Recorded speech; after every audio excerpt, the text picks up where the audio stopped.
The Jake Asman Show will begin shortly. Thanks to all these great Patreon members who help support the show. Get your super chats ready. Jake will be here in just a moment. If you love the New York Jets, this is the place to be.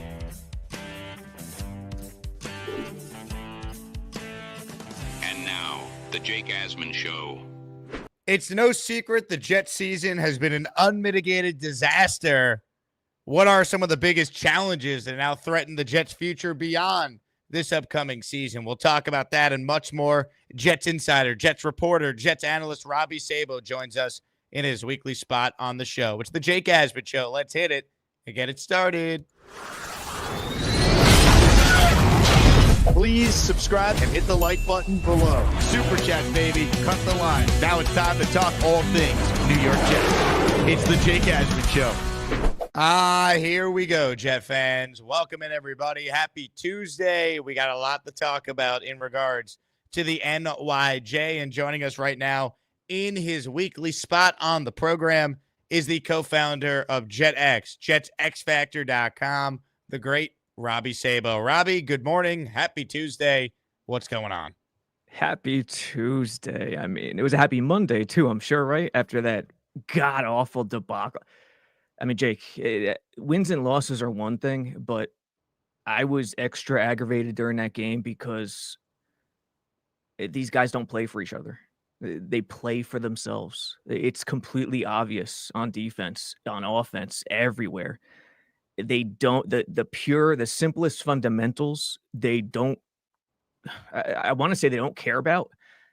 They care, of course, but they don't execute it. They play hero ball, and I think the biggest thing is it's not a team. It's a collection of talent, and that's the biggest theme I have seen with this team for years, and it has been no more evident than right now. Are we at rock bottom? I'm always hesitant asking this question when it comes to the Jets, but I mean, I thought rock bottom was losing to the Patriots. Then you go out there, you beat the Texans, you inject some hope. I never truly bought into it. I was like, show me. But yeah, I didn't think they'd go out there and lose 31-6 to Arizona. I thought they'd lose, but I mean, have we reached rock bottom now, right? Are we there? Is it going to continue to get worse? There's still 7 games to go. I think in terms of, you know, the football gods, the fundamentals, the paying attention to the important stuff that you have to take care of that's elementary, yes, they're at rock bottom. I mean, it's a different rock bottom than 96 Kotite, where it was just a mess from in every regard, talent, organizational, blah, blah, blah. But this team has talent. If fans want to call it overrated, go for it. I don't care. But when you watch the film, the coaching and the fundamentals, it's so bad that it starts there, and there's no other way I could look at it. That is rock bottom. Yeah. I mean, at the end of the day, you could talk about like this team being better than some of the other worst teams in franchise history, and that's for sure true. But given the hype and the level of expectations for this team and what was on the line this year, for this team to be 3-7, and then you look around the AFC and it's loaded with mediocrity, and the Jets being at 3-7, like this is about as bad as I think it's ever been in my lifetime being a fan of the team. Agreed. And again, I could live with losses. I mean, it sucks. You want to win, but I could live with losses if the team is doing the right thing on the field, and they're not, and they haven't been. And it's been they got to get out of extremes. They are stuck in an extreme mindset where every personnel, every player has to fit a specific scheme in today's day and age. And this solid scheme, 4-3, the old Seahawks scheme, the Colts run a variation of it as well. And it takes them away from the fundamentals. And yes, they're professionals. Yes, they're independent contractors. They want to make money. But the message has to get across that the best way to do that as an independent contractor is to be one of a unit. And if you're one of 11, everyone makes more money. And for some reason, that message just does not carry and get across to these guys. We're talking with Robby Sabo, JetsXFactor.com founder. If you have a comment or question for Robby or myself to respond to, super chat it in, and we'll pull it up on the screen. Make sure you go over to JetsXFactor.com each and every day to get your Jet news. And as we've been talking about the last several weeks on the show, if you want a JetX membership discounted, including 99 cents for the first month alone, use promo code ASMAN when you sign up and support Robby and the team over at JetX. Speaking of JetX, we'll have Andrew Fialco on this afternoon on our second show for the film review as we tear into the defensive performance, especially that we saw on Sunday. Robby, I know you watched the film, though, as well. Yeah. When breaking it down, I mean, you mentioned how it's just a bunch of individuals and not a team. Yeah. How much responsibility is that on the head coach who's no longer here, the interim coach who seems like he's in over his head, and just the coaching staff in general? It goes on the coaching staff in my eyes 100%. I may be biased because I'm a coach as well, but the players take ownership. Let's give an example right here. Can you see the screen? Can I see the screen? Yes, I can pull it up right now. Okay, you could see the film, right? Yes. Okay. So actually, me and Fialco were talking about this yesterday. It's a perfect example. Clemens, we see Michael Clemens. We know what he is. He's a lumbering edge. He's a bigger edge. We see him dash inside a lot, and he crashes down. Most times it's by design because when the Jets interior is getting pounded and rocked back, you got to call something that's a little desperate. You got to call something to sell out. So on this play, Clemens is crashing down. Cardinals, it's like taking candy from a baby. Okay, let's go with the little read option. Kyler Murray just has to read Clemens. Let's run it through. Clemens takes the running back as he's supposed to. Here's Kyler off the edge. It's twofold. Now, Quincy was the play side linebacker here. Oliver is his first step reaction is pretty solid. I like it. But it's team defense. Now, look, you can see they all sold out. They're really crowded. I forgot what the situation was. I think it was 1st and 10, but they're getting pounded. Remember that. So they're selling out. They're trying to take away the interior. You're still in good shape. You have one extra guy. 1, 2, 3 extra. Oliver probably has QB responsibility here from an inside-out perspective. Quincy, most likely from an outside-in perspective. Now, he's got to deal with a blocker. Okay, I get it. Quincy's eyes, and I saw the other angle. Quincy's eyes are in the right spot. At this moment, I get it. You have to cover this guy. You have to make sure he doesn't leak. But at this moment, Quincy has to drive into this blocker with his inside shoulder and meet him at the line of scrimmage so there's less space for Oliver to contend with. That's team defense. You have to drive here. You can't give up ground because if you do, it puts Kyler in a tough spot and Oliver could clean it up. He has less space to handle. What happens? Look where Quincy is. That's not team defense.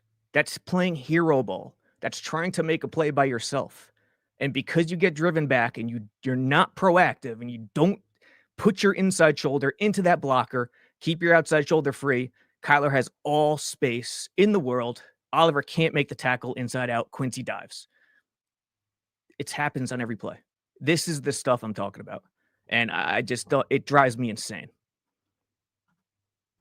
I mean, that's the stuff. Literally, it happens on every play, offense, defense, and it's the fundamentals in terms of wanting to play for the guy next to you. And someone has to drill that into their heads. Where do we go from here, Robby? Like, you talk about the future for this Jet organization. Like, to me, the biggest challenge is going to be who wants these jobs right now? Who's going to be the GM? Who's going to be the coach? How attractive is this job compared to some of the other jobs? Is money enough just to convince people to come here? Like, if you're Woody Johnson, what are you doing to try and rectify this situation? I mean, I think I tweeted it yesterday. It's kind of like a 1997 situation where Leon Hess finally threw his hands up and said, Tuna, Bill, come save us and show us how to win. It's one of those situations. Now, who is that dude? Your guess is as good as mine. Bobby Midnight's guess is as good as mine. I mean, Variable intrigues me for sure.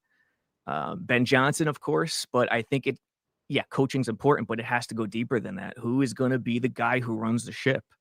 And what's insane with Woody, what he's done this year in firing Saleh, and yeah, the defense has taken a step back since Saleh's left, but it's just the next excuse fans need to point to, like, oh, that's the reason that let's not forget Mosley has missed all year. Mosley, he may be washed, sure, but Quincy Williams is not the same player when Mosley's not on the field. They're not in the same checks when Mosley's not on the field. I love Sherwood, but he's a young player, converted safety. Mosley is missed severely. Jermaine Johnson, JFM, obviously. So, they got bodied in week 1 in San Francisco with Saleh there. So, the Saleh thing, Woody really came in and did some stuff this year, but the point is the previous couple of years, it's as if I don't think Woody was really mingling in the football operations. That's what's so crazy about it. So he's got to find his guy. And the names, I don't know, Jake. I mean, who do you want? Vrabel would be my number one as far as guys with experience that I think could be a true culture changer. Yeah. If they're going to go the coordinator route, I'd prefer an offensive guy. And the only guy I think that truly is like a real difference maker is maybe Ben Johnson, although I am interested in Todd Monken as well. And the one name I'm watching, if he's available, I hope the Browns keep losing. Give me Kevin Stefanski if he becomes available. This is a guy that has been the coach of the year twice. He's won with different quarterbacks before. I mean, if you can win in Cleveland and turn that franchise around, I think you can get the Jets to the playoffs as well. So Stefanski's the other name I'm looking at. Yeah, I like Stefanski too. What about GM? And shout out to Jordan Abrams on Twitter. I don't know who he is, but he threw out a guy I didn't think about. And, the more I think about it, the more I look at his history, I am intrigued. John Dorsey. Yeah, me too. I mean, me too. He's won everywhere he's been. Everywhere he's been. He's won. And, someone could say Douglas, same thing. He won everywhere he's been. But Dorsey, no, not anymore. But Dorsey, I mean, that is really intriguing. And which coaches are connected to Dorsey? It doesn't have to be super connected, but which head coaches could work with Dorsey? Would Dorsey even come in here? I mean, that's the question. We don't know. I don't think anyone knows. It's just wild to not really know what's going to happen because you got to think about it too, right? No GM, no head coach, complete uncertainty on who the quarterback is next year. It might be Rodgers if he comes back. He might retire. The Jets might have a new GM that says, let's just cut him, eat a $49 million dead cap hit all in next year as we kind of do a reset and probably sign a bridge quarterback and then draft someone. I mean, there's a million different scenarios and options here. I mean, we do know this.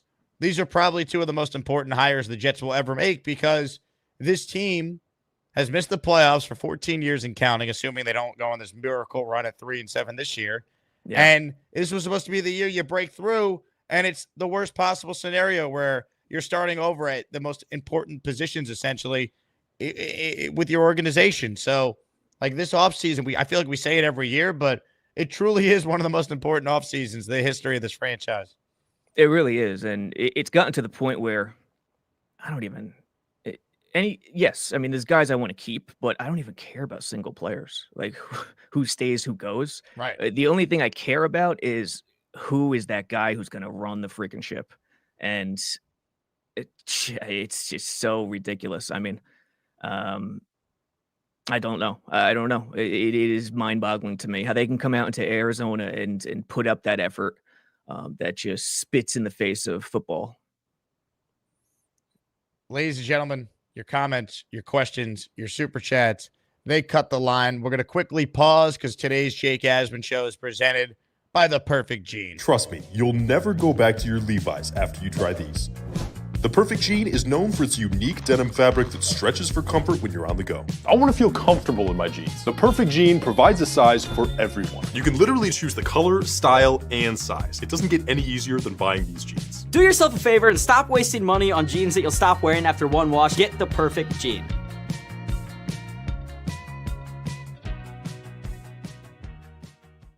Yeah, baby. Here we go. The Perfect Gene. They are sponsoring today's video. I got my jeans right here. They just sent me a fresh pair of jeans. Get yourself the Perfect Gene. 15% off when you use promo code ASMAN15 at the Perfect Gene website. Once again, all the info is in the description as usual, but go to theperfectgene.nyc and get yourself a fresh pair of jeans. Shout out to the Perfect Gene for being today's presenting sponsor. Let's bring Robby right back on the show right now, and we'll start to get into your comments, your super chats, and your calls as well. Before we do that, Robby, as far as Rodgers specifically, when you watch back the film, why didn't he throw downfield more? Why didn't this offense find a way to build on seemingly anything they did in that second half against Houston?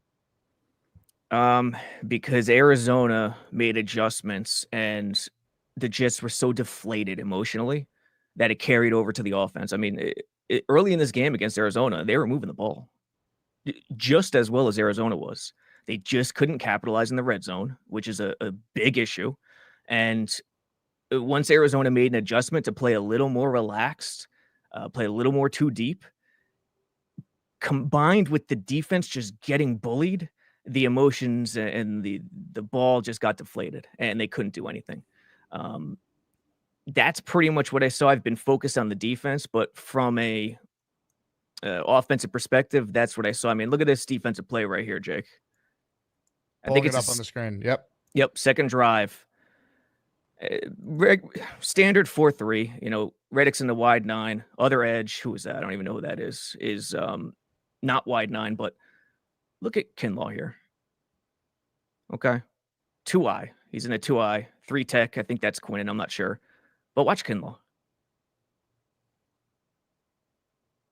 I mean, that's like, I'll be serious. Who's that? Will Hernandez playing right guard? Just patty cake right down the face. This is what all gas, no break does.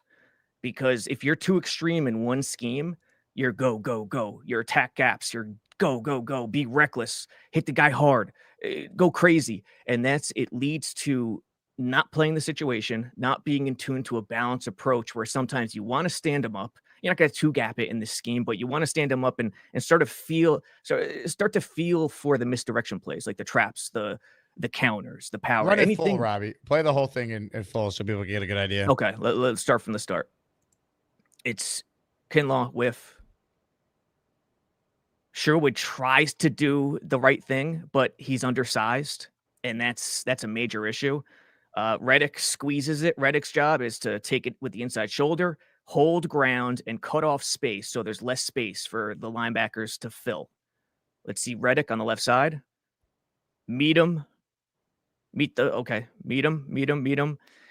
He's losing ground. And what do you see here? You see a soft, other than all gas, no break, which Kinlaw is, in freaking Mexico at this point.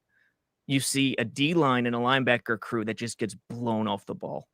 Sherwood's trying to fill, trying to do the right thing, but they're not big enough. They're not physical enough. They don't have the simple fundamental concepts to hold their ground at the line of scrimmage. And that's why they get run on for years and years. It's brutal. It's unacceptable, but it's been the Jets, and it's been a problem all year. Yeah. Comments, questions, super chats, cut the line. Funky Monk starts us off. Thank you, Funky Monk. Sauce needs to focus on football and not streaming. Sauce just needs to stop going at people on social media. Put the phone down, man. You're 3-7. You play better, no one's going to care about anything. But when you play bad, you're playing in New York, you get all the attention that he gets. These are the things that happen. It's just very annoying. And when you talk about individuals, right? Yeah. When Sauce is talking about how, that tackle didn't lose him the game and whatnot. It's like, that's not the point, man. And by the way, right. That to me was the biggest play of the game, because if the Jets got off the field after that 3rd and 6, only down 14-6 with some momentum, maybe they would have been able to get right back in the game. We'll never know. But it's it's like that. You're focusing on the wrong things. If you're taking to Twitter after a game to be upset that Rich Cimini called your tackle of the 20 missed tackles the defense had on Sunday the costliest. Like, dude, just shut up. Don't say anything.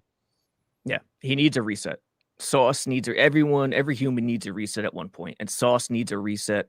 He's got to look in the mirror and say, listen, am I still grading out well? Am I still doing solidly in terms of pass coverage? Sure, but it doesn't matter what people think, because I'm not playing up to the standards that I expect. So I need to look in the mirror and have a reset here. and get back to basics. Black out the social media, black out the video games, all that stuff, the golf, and start from scratch. That play, I'm looking at it right now, the whip, the missed tackle on McBride. Dude, it was the perfect call by Ulbrich in a game where he didn't have many. And the coverage was solid, and Sauce was in a great spot. They forced Kyler with pressure to dump it underneath on a shallow cross. Sauce comes up. You can't listen. I know McBride's a bigger guy, but you can't try to whip him there. Just hold him up and keep your legs driving. And this is a perfect example. Give your teammates a chance to rally. Play for the guy next to you. Hold him up. Let someone else help you instead of trying to be the hero. That's the lesson of that play. The lesson of being a Jet fan. Oh, the pain. Thomas with the super chat. Thomas, I don't know if you had a comment associated with this, but we will certainly take your $4.99. Appreciate that. This comment made me laugh from Jake Asman. Man, the Jets are effing Jake being so shitty. This show should be hopping, yet it's dead. Terrible. I know, man. Believe me, I know. It's sad. But I appreciate everyone who's still here watching every day, supporting the show. All the channel members out there, if you want to become an Asmaniac, hit the join button. Make sure you're subscribed to the channel, like the video. You got a chance to maybe get a gifted membership at some point during the show. And I want to really shout out everyone who supports us via Patreon. We gained a couple Patreon members over the last few days. Big shout out to Jeffrey Malillo, who re-signed for the entire year and saved 15%. Dan, Malcolm, Devi, and Kevin, our four most recent Patreon subscribers. If you want to support me for less than a cup of coffee a month, best way to do it is going over to patreon.com/Jake Asman Show. Thanks to the Patreon crew for your daily support. Bang Mateo with a super chat. There is no fix. No quarterback for the future. We lost draft capital and we're not a top destination. So forget about Ben Johnson and Rabel, please. Here's where I would disagree with you, Bang. You have a chance to still draft your quarterback of the future. This team still does have talent on it. And also, they have plenty of draft capital. What are you smoking? Yeah. First round pick, a second round pick, a third round pick, a fourth round pick, 2 fifth round picks, multiple 6th round picks, and a 7th round pick. The Jets have all their draft picks. They have not mortgaged their future the way some have described it because the Aaron Rodgers experiment has seemingly not worked. That's not true. Yeah. It's the same thing with Zach Wilson. Oh, they wasted 5 years of their future with him. No, it's a different world, number one. And number two, say what you want about Woody and the Jets, the bad situation. It's really not that bad of a situation considering the roster, the personnel on the roster, and it is still one of 32 NFL head coaching jobs. Right. That'll always remain. Always. So, I don't know. Let's anger the fans real quick by showing the Sauce play. Why don't we? Did it pop up yet? Yep. All right, let's run it through. Let's have fun, guys. Remember, 3rd and 10, I think. So know the situation. Hold them up. You try to whip them down like Macho Man. It doesn't work. Here's the infuriating part. It's the perfect call. They basically send 5 at Kyler. And what happens is, so it's a mesh on offense, the simplest concept. Arizona is guessing the Jets are going to be a man. They put the perfect man beater on, mesh. But Sauce and this linebacker do a great job in communication. The position that's still coached by far the best are the DBs for the Jets. Sauce over the top. Right now, tough angle. No doubt. This is a tough angle. Smaller guy against a bigger guy. So it's tough to submarine them. Like you see in college a lot when a corner's playing hard cover 2 and a guy catches the ball and he tries to turn it up the sideline and he gets submarined. Yes, you could take the legs out here, and that's probably what he should do. Tough angle, trailing and following. But if you hold them up, you have guys to come grab them, to come help and rally. Are these guys busting it? Are these 3 busting it? Sauce, hold them up. Hold them up. They're not really busting it, in my view, at the start. So that's just another example of I don't get it. You gotta get back to basics, start busting it, and play for the freaking teammate next to you. I just can't believe this is what we're discussing on November 12th.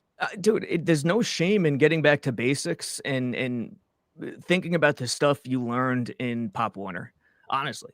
And those who don't do it, And those who feel like they're above that and they're professionals and you don't bring up the basics and the fundamentals are just they've lost the plot. Yeah. Um, It's just a lack of team defense, lack of accountability for each other. Yes. It's just it's bad, man. And I do think this all started when Woody fired Saleh after 5 games. I thought it was possible it would happen if they had lost the Bills game, or certainly, maybe he'd get there's like kind of 3 standalone games in a row. If you remember, it was the London game, it was Monday night against Buffalo, and then Sunday night against Pittsburgh. If they lost all 3 of those, then maybe you could see it. But doing it at 2 and 3, I mean, this defense is taking look, they weren't as good already this year compared to last year, but that was such a high bar they set, and they dealt with more injuries this year. Mm-hmm. But clearly, pulling the plug on Saleh, even though he was not a great head coach, it has completely spiraled the defense, which has now had a negative effect at times on the offenses we saw on Sunday. I can't disagree with that. Firing Saleh has had an effect, but I'm not there in terms of it's the entirety of the effect. There's been so many troubling signs for years in terms of the stuff that I'm showing right here. It's like their success is dependent upon the situation, the team they're playing. And it's been like that for years. The scheme, if they're playing a team like Houston, they do well. If they're playing a team that really gets after the quarterback and blitzes a lot, like mini Denver, they haven't done well historically since 2001. It seems like a team that it seems like a regime that needs everything to be perfect for things to work out. And Mosley, I'm telling you, Mosley was a big loss too. Mosley is a huge loss, not having Reed and Carter for those couple of games. So I can't disagree with you. It's completely firing Saleh absolutely is a factor. Here's a stat I saw. The Jets defense has allowed the highest EPA/play of any team in the league since they fired Saleh. Yeah. Yeah, it's completely awful. But who put that out? I'd love to know what they did the first. How many games did he make it through? 6? Saleh coached 5 games. He was 2 and 5 3. games. He was 2-3. London. Yeah, getting into the metrics, it's not pretty, but I mean, it hasn't been pretty for such a long time. It's just, I don't know. It's insane. It really is. And look, I saw the scenario where Saleh could get fired in season. I didn't see it after just 5 games. No, I think it surprised everyone. I think it absolutely surprised everyone. Woody Johnson, everybody, ladies and gentlemen. And that's the crazy part. That's the crazy part. Did you get the inkling that he was interfering in the football operations prior to this year or prior to Rodgers? No, honestly, I think Woody gets a bad rap for not being patient and not letting guys do their jobs. That really has not been the case with this regime. I mean, Robert Saleh even getting a 4th year by some was a mistake. And in hindsight, if we know what we know now, yeah, they should have fired him in the offseason and had Mike Vrabel be this team's head coach, and they might be better off.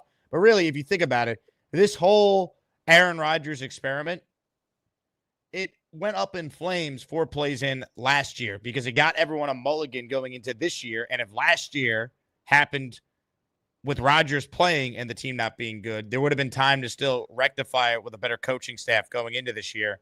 And that could have made all the difference. But because everyone got a mulligan, now we're living through what could have been lived through last year. Rodgers not the same guy, clearly, and the defense nowhere near as good as we thought it was going to be. Special teams has had the biggest regression out of any unit on this team, and that's a big issue why we're here. Rodgers is a smart dude. There's no question, and he saw the talent on this team, on this roster, but not even him would know if the culture was correct, if the atmosphere was right, if the guys were being coached up the right way coming in. You know what I mean? Like he could have gotten here and not really known last year. It's entirely possible.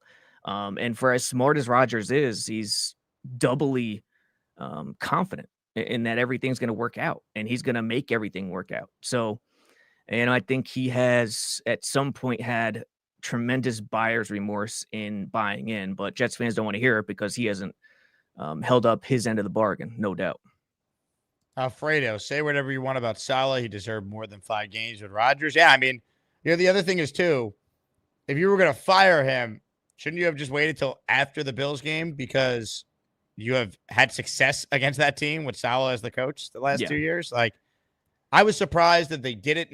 I was surprised at the timing, not that it happened. I wasn't against it, so I'm not going to sit here and say, what are they doing? I was kind of like, maybe a little too soon, but like, I get it. Like, I was at that game in London too, and I was disgusted and wanted everyone gone. But that's where you need an owner to basically take a chill pill and say, should I do this? Consult with your general manager, which he did not do. And, it was obvious hearing from Douglas last week that he knows he's on his way out and he has no authority. He has no power anymore because the team hasn't won and Woody took matters into his own hands. Yeah. And again, no, like, if Salah stays, are they a good team? There's no freaking chance in the world. So I agree with you. They shouldn't have fired him at that moment. And the fact that Woody did it after London is so transparent beyond belief. Like, it's such a bad move on his end, just for the feeling inside the locker room even. And it's just not a good move from top to bottom. But if Salah had remained, do I think they're fighting for the playoffs? No, I do not. Thinking is overrated. So is winning. Hit the like button if you're tuning in. Thanks to the 400 of you watching live right now. Please subscribe to the channel. No one has gifted a membership yet, so I'm going to gift one coming up here, and we'll see if we can get some people some channel memberships here on the Jake Asman Show. A lot of comments still coming in here I want to address. Super chat here from 25 who says, just hire people with experience and passion. Unless it's like Ben Johnson, I really would prefer the next head coach of this team to be someone that's done it before. I am tired of guys learning on the job. I think we're seeing some coaches around the league get a second chance and find success. The most recent example is Dan Quinn. Even Todd Bowles won a division last year in Tampa, won a playoff game. I'd like to see the next head coach of the Jets be someone that has done it before, which is why I put Mike Vrabel at the very top of my list. Stefanski, if he's fired by Cleveland, is at the top of my list. I would interview John Gruden. I would interview Rex. I'm not saying you hire these guys, but I'm at least interviewing these people. They have to interview guys with coaching experience. I think that is so important for where this team is at. As dead set against Rex as I am, and I am dead set against it, I got to call out the positives. I mean, what I'm talking about with, playing for your teammate and doing the right thing fundamentally, Rex, the way he teaches defense has always been fundamentally sound. There's no question about that. And he makes adjustments, man. He's not afraid to change up scheme and do different things based on the matchup. No question about it. And on top of that, he had something running in 09 and 10 where he had a mandate for each coach in every interview to shout out at least 2 other names on the coaching staff to get people to subconsciously think about the person next to them, their teammate. And stuff like that. It's hokey. People roll their eyes at it. It matters. It matters a lot. And I don't see any of that stuff coming from this current regime. Like, people yelled at me. Jermaine Johnson changed his number from 56 to 11. And after his first year, I'm thinking, like, whoa, to do that, you had to change him from a D lineman to a linebacker officially in terms of the NFL books. I'm like, what has he done? Like, why would you do that for a kid so young? Let him earn it first. Like, stuff like that. It's hokey. It's silly, but it just gives you a glimpse into the mindset of a far too relaxed atmosphere. And the guy I want them to hire for head coach and GM is a guy who knows football. Yes, Ulbrich knows football. I mean, Salah supposedly knows football, but I'm talking about knows it inside and out, like a freak who is obsessed and who doesn't care about anything else. That's the guy who I want them to go for. And look, the thing with Rex too is, like, he would talk about, like, being physical. He's like, we might not win every game, but we're going to make sure you feel it. And, like, the Jets, I think, have become soft. I think they need more physicality. I think they need someone that could come in and give this team an identity. Like, there's no reason why this team shouldn't be able to effectively run the ball the way they did with Rex when you have Brees and Braylon Allen as your backs. Like, I just think this team just gets away from, like, what wins in the NFL. It's just they're soft. I don't use that word lightly, but I watch this team. I think they're soft. Oh, they're completely. Not only are they soft, but there's just no fun. On both sides of the ball, I think they're soft. 100%. And a lot of it is attributed to going too extreme with the scheme. And it's a rigid scheme, and you got to grab personnel that fits the scheme, and that's an absurdity. You lock yourself into a room. You paint yourself into a corner, thinking that way. So they just have to get away from the extremes, start thinking about balanced ideas, nuanced ideas, and get a guy in here who could run the ship, who understands football truly, truly and genuinely. I wish I understood football, but I'm a Jet fan, so I don't. Bang Mateo with a super chat. You guys still don't get it. Salah should have been fired after last season. Salah should have never sniffed 2024. And Robby, you have to call out Woody, or as he put it, Waddy Johnson. Bang. We all understand, with hindsight being 2020, the move to make if you were only going to give Salah 5 games was to get rid of him at the end of last year. We already talked about it during the show. Clearly, your ears are clogged with nonsense, so you must have missed that part.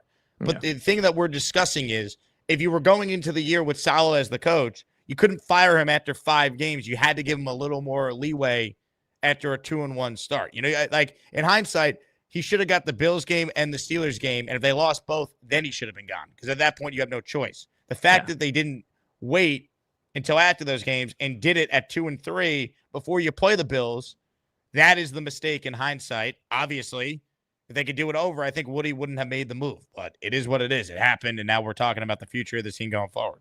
Yeah, and listen, in terms of Woody's done a terrible job. Like, what else do you want us to say? He's done an awful job. And the message I would say to Woody is this: Woody, don't listen to the fans. Don't listen to the media.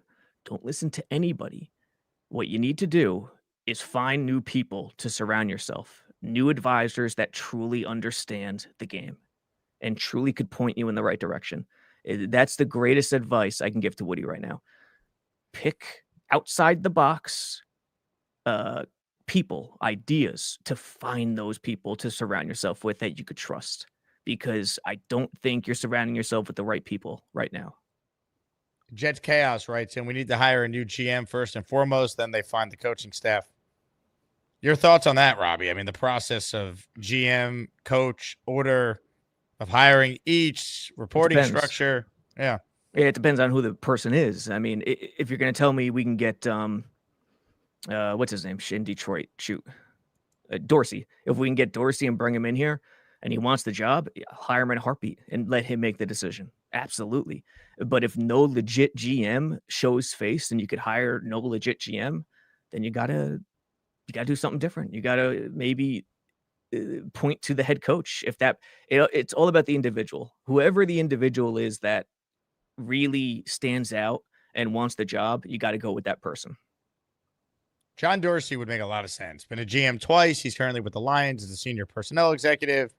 Love Dorsey. And John Dorsey and Aaron Glenn, not the worst idea if you were going to go into the coordinator route again. I would prefer an offensive guy, but Glenn might be someone who is a top candidate that actually would want this job because of his connection to the Jets organization.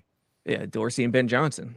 I mean, that'd be better. I just don't think Ben Johnson's taking this job. I think he's going to go to Chicago with Caleb, maybe Jacksonville with Trevor Lawrence if he thinks he can get the most out of him. Like Jared Goff, #1 pick, up and down career in LA, kind of similar to Trevor Lawrence. Maybe you could see that being a scenario. I just don't think the Jets are going to get Ben Johnson. I don't. How long has Dorsey been in Detroit? Was he there when they acquired Goff? 2021 he's been there, so yes. Hey, kudos to Dorsey. I did not like Baker coming out, and he shoved it in my face. Baker was a great pick. I mean, I wouldn't have taken him #1, but I mean, the stuff Baker was doing Sunday was unbelievable at the end of that game. And then Goff. I thought Goff's career was over after McVay. And again, kudos to Dorsey. So I have the utmost respect for Dorsey. Colin says, is being a Jet fan a major green flag or red flag? Neither, just mostly yellow flags. I would actually argue it's a green flag. I'll tell you why. I've used this on dating prompts before. It gets a lot of hits. Shows you're loyal. If you're a Jet fan, you know you're a loyal person. Yeah, it proves those scars, whether visible or not. That's for damn sure. Nick W., are you going to be at L5 on Sunday? I'm going to the game. I was wondering. I will not be there Sunday, Nick, but have a great time. And if anyone has tickets they're not using for Jets Colts, I'd be happy to donate them to fans who could use them. I've had a bunch of fans reach out that are actually looking for tickets. So if anyone wants to get their tickets in the hands of someone who could use them and support the team, take a kid to their first game, please let me know. You could reach out to me on social media or shoot me an email, and you can send me the tickets. We'll make sure they get in the hands of real Jet fans. We gave out 47 tickets for the Texans game on Halloween, so we'll try to do more of that for this Colts game coming up. Anthony writes in, Jake, is it fair to say John Gruden could be the guy? Yeah, he could be the guy. I'd be interested in potentially interviewing him. He's got experience. He's an offensive guy. He's passionate. He cares. I mean, I'd be interested in John Gruden. I would. Yeah, I wouldn't rule Gruden out. No chance. Not even close. And he's one of those guys who truly does know football. He loves it. He sleeps it, eats it. He loves the game. How modernized is he? I don't know. It wasn't good with him in Oakland. I'll tell you that. It wasn't the greatest go around. Did they have the personnel? Probably not. But it's tricky. Trying to find, the game has changed so much that a lot of these coaches are just, they're scheme dependent. And it's tricky to try to find the right guy who's not married to a scheme in an extreme way, who also knows football like in the Belichick mold. I'll never say anyone would know football like Belichick, but in that mold. So it's really tough to find that right guy. I'm laughing at this comment from Dave. The situation's so bad, we'll all be dead and buried before the Jets become relevant again. Just not true. I lived in Texas for 6 years. I covered the Texans. I did afternoon drive on ESPN Houston. Google the name Jack Easterby, Jet fans. That is who was running the Houston Texans organization for 3 years. Eventually, he gets fired. They hire Nick Caserio. Caserio, on his third head coaching hire, gets it right with D'Amico. They take Stroud. Now look at the Texans. Like, the Lions were a bigger joke than the Jets have been. Now they're one of the model franchises in the league. I can keep going. Like the Knicks have been objectively worse than the Jets the last 25 years by a long shot. Same owner.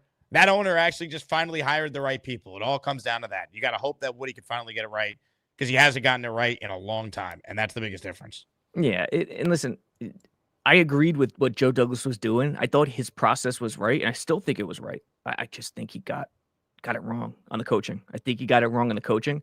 But the point is, somewhere along the line, the term rebuild got bled over into the NFL, and it shouldn't have, because there's really no such thing as a rebuild in the NFL. You could turn it around in 1 year within a snap of a finger. Look at the Commanders. They were picking second in the draft. Now they're 7-2 this year. It's absurd. Like, don't buy into the rebuild. Like, oh, keep going or tear it down and wait another 3 years if you're a Jets fan. Nonsense. They could be good next year. Just hire the right damn person. That's all. Right. Hire the right damn person and the right coaching staff and get it right. That's it. Look at the Chargers. They were a joke last year. Now they're 6-3. They're going to be a playoff team. Harbaugh's phenomenal. Coaching is so important in football. People don't realize it. It drives me insane. Harbaugh is he's the man. He knows what he's doing, and he gets it done. And right now, with that team who was just dreadful the previous 3 years, he's doing great. So it matters a lot. Coaching in this sport is everything. Coaching is everything, and so is the Jake Asman Show, everybody. Thanks for watching. Dan, the Jet fan, says, do you guys believe some head coaching candidates might be hesitant to take the job due to the Saleh in-season firing? I mean, not the Saleh firing specifically, but so the answer is yes, but not because of Saleh got fired, because of the impatience coming from a top. So, yeah, I would say yeah.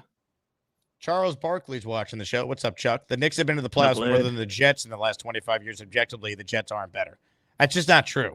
Over the last 25 years, the Jets have been more successful than the Knicks, who have not been to a conference finals since 2001. The Jets were there in back-to-back years in 2009 and 2010. It's also not an apples to orange comparison when you just look at playoffs. You just look at how the team has been run and more recent success. Like, it's not crazy to think the Jets have been better than the Knicks. And the Knicks were a joke, and now they're not, because they have the right people running the franchise. That's the point.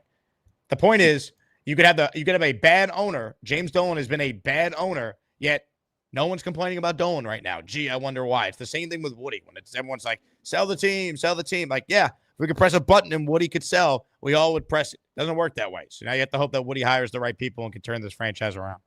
Yeah, I mean, Cablevision owns the Rangers too, and they've been anything but a doormat.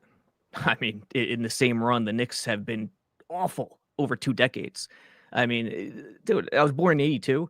we were living large, my era, in Woody's first decade as owner. Yeah. Seriously, living freaking. We were in the top quarter or top 20% in terms of playoff games played in the NFL. From They made the playoffs 2000 a to lot. 2016, the Jets never had back-to-back losing seasons when Yeah. Woody started owning the team in 2000. Yeah, and that, again, that's what happens when you hire the right guy. Hess threw his hands up, said, Parcells, show us how it's done. He not only does he do it for 3 years, but what he implemented bled over until the next, I don't know, 5-8 years. Like, he set up that success. You go back, Herm Edwards shouted out Parcells' name time and again those 4 years Herm was coaching. So it matters. You know, getting the right guy and implementing the right culture and the right way to go about business lingers, has a lingering effect. Ladies and gentlemen, comments, questions, super chats will in fact cut the line. Gusbuster Umbrella Hotline is open. First up is Kyle Clifton today. What's up, Kyle? Hey guys, I'm back from Arizona, dehydrated, trying to recover. 13 or 14 guys out there to watch nonsense. Yeah, how did you watch? Exactly. Besides the game, any other highlights from the trip at least? Axe throwing, Top Golf, Okay. restaurants, the bars. The stadium was terrific. All right. The hotel was terrific. We were in the pool, Nice. the fire pit, the spa. Loved it. It was great. Yeah. Then the kickoff. Didn't go so great. I love the idea of Dorsey. And I was thinking along the same lines as you, Jake, with either of the coordinators there would be a good pairing, a natural pairing. But the problem that we really have is what do we do with the quarterback? Because I saw that the guy, Dane Brugler from The Athletic today, came out with his top 50. He's not high on this class. Was basically the attitude from draft nicks in this class. So it's like, what are we going to do? It looks like there might be a great deal of defensive line help, edge, defensive tackle, which apparently we need now. We never thought it was a problem, and clearly now it is. I think he had like maybe 9-10 guys rated in the top 20, something to that effect. But I don't know what we would do. And I think you're looking at something like $130 million in dead cap over the next few years if you get rid of Devontae Adams and Rodgers. Like, Yeah. it's crazy. I mean, I think you kind of. You have to bite the bullet at some point, but and some of that is stretched out to 2008, depending on how it goes. But you could spread Rodgers' hit over 2 years if you don't want to do $49 million all in next year. So Yeah. It depends on that really depends on what the GM wants to do. Does he look at it like it's a retool? Hey, there is talent on this team. Let's get better coaching in here, and let's hope we can compete with the talent we do have, because there is talent on this team, objectively speaking. Like, let's not act like this is the 2021 Jets that a new coach and GM is going to be taking over after the 2020 season. Like, this team is way better than that team. And I'm losing a little bit of patience with the Joe Tippmann experiment at center. Some of those snaps are lollipops. It's not as crisp as it needs to be. Mm-hmm. We saw it in camp. I think he would be better at guard. I think he should be open to moving. He's a tall center. Yes. He's a very tall center, and it makes it really tough on him leverage wise. And I don't know. I really had high hopes for him, but he hasn't lived up to the bill so far. All right. Thanks for the time, guys. You got Ladies and it. gentlemen, Kyle Clifton back in New York after a trip to Arizona to watch the Jets not score a touchdown. He went to that, man. Pain. Ladies and gentlemen, Rob the Jet fan. He knows pain. He's next. Hey, Rob. Hey, guys. How's it going today? Living the dream, What's Rob. up, Rob? Yeah, the dream. More like the nightmare. But you kind of see the people who I want there underneath my sub over there. I would love Vrabel to be the head coach of the Jets. I would also like Agnew to get promoted from obviously assistant GM to the Jets. And I would love Pete Carroll, Robby, as a consultant / player evaluator, because he's really good at that. And I think at this juncture of his career or retirement, whatever's going on with him right now, being 73 years old, I think it would be a good position for him. I think right now this team needs leadership because we could all agree that they definitely have talent. Okay, this team, but the coaching is horrific. And say whatever you want. I understand that Salah was not the answer because I was tooting Salah for years myself. But when they got rid of Salah, things got worse, Robby. Things got worse. You can say whatever you want. I think the Jets are not 1-4 the last 5 games if they had kept Salah. Not saying I wanted to keep Salah for the remainder or for the next 2-3 years. It's not what I'm saying. But they would have had at least one more win, and now you're not talking about 3-7. Talking about 4-6, and you're at least still in it. I think if that was a big mistake. I think if Mosley's healthy, they might have 2 more wins. Yeah, I mean, yeah. this is my point. It's about more than Salah. How many more wins will we have gotten if they pull the plug on Zerline just a little bit quicker than they did? So this is all, for me, Robby, this is all issues with the coaching. The coaching is horrific right now. The players have it too good right now. The players, when you speak to the players, I'd go through a brick wall for Brick. I love him and stuff. They love him because they're getting away with everything. They're, like you said, they're running the asylum right now. And this is no good. I know. I completely agree. But here's the problem. It's not something that changes overnight. It's something that has been there. It's been entrenched within them for years. And it drives me nuts when people point to Salah and say, "Oh, you should never got fired. We'd still be." No, it's just, have they been worse since getting rid of him? Yes, but that's what I'm saying. There's so many variables, but that doesn't matter. Like it's fool's gold. Robby, hear me out 1 second. What do you do, Robby? You got the bang Matteos calling up. Oh, Johnson's not coming here. Don't bother. Oh, Vrabel's not coming here. Don't bother. So what do? You put up your hands and give a phone call to Gaze and beg him to come back? You got to freaking try. I don't understand the stupidity that comes out of Bang Mateo. This guy's not a Jet fan. Stop. Don't let him rile you up, man. Rob, thank you. Rob going to have Bang Mateo this morning. He's taking aim at a new target. I love it. Got him riled up. You got him. Bang got him riled up.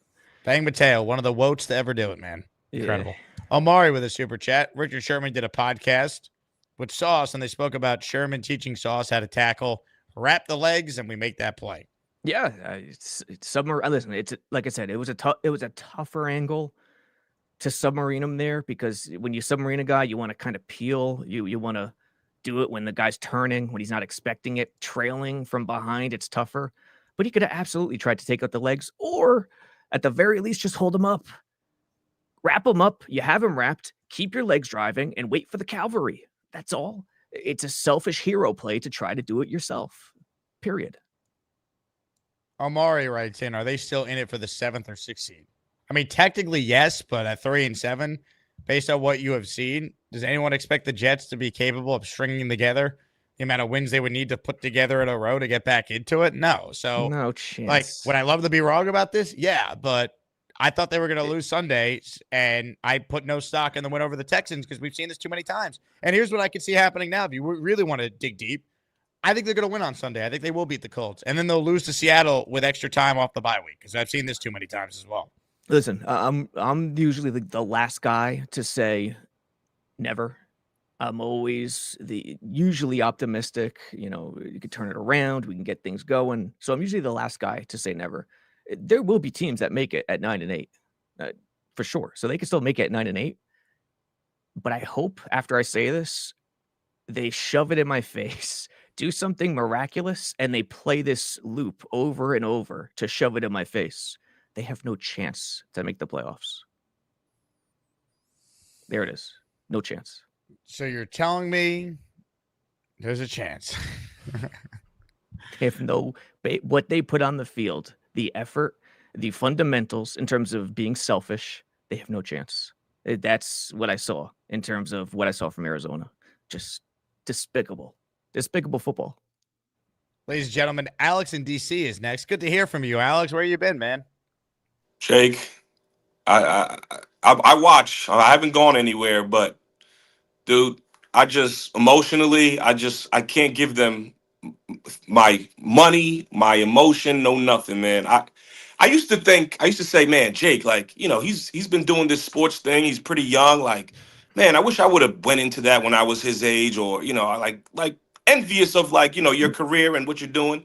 And now, dude, I pity you. I really, I feel bad because I was wondering how you would say it. You said it pretty nice. That was good. yeah, Yeah. like I can't. I didn't watch the game. I bailed out after like the New England game. I'm like, I just can't do that. Like emotionally, I just can't give it to them anymore. I wish I could do that. I'm addicted, man. Like I still watch I every, can't. like even, dude, I watched every snap of every game in the Gase year in 2020, like rooting for them to lose after the fourth game of the year that year. And I still watched every snap of every game. Like I paid for Sunday ticket to watch the worst team in franchise history.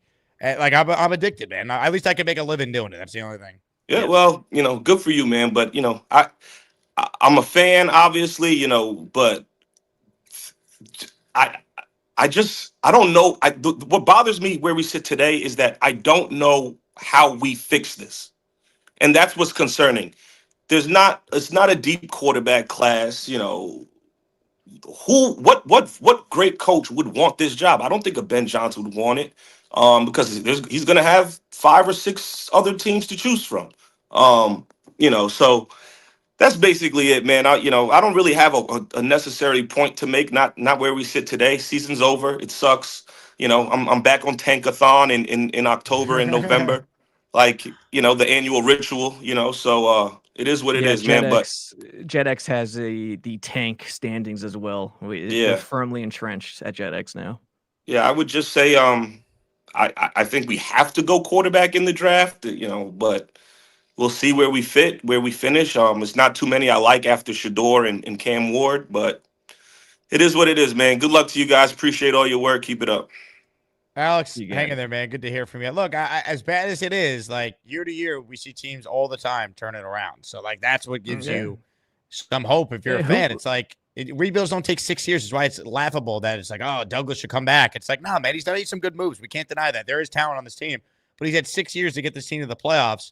And his best year from a record standpoint is going to be his first year when it wasn't even his team. He just took over in June of that year when they went 7-9 with Gase in year one. Like it often happens. Yeah, Jake, think about it. It often happens in sports history where the guy before the guy is the one who truly set it up.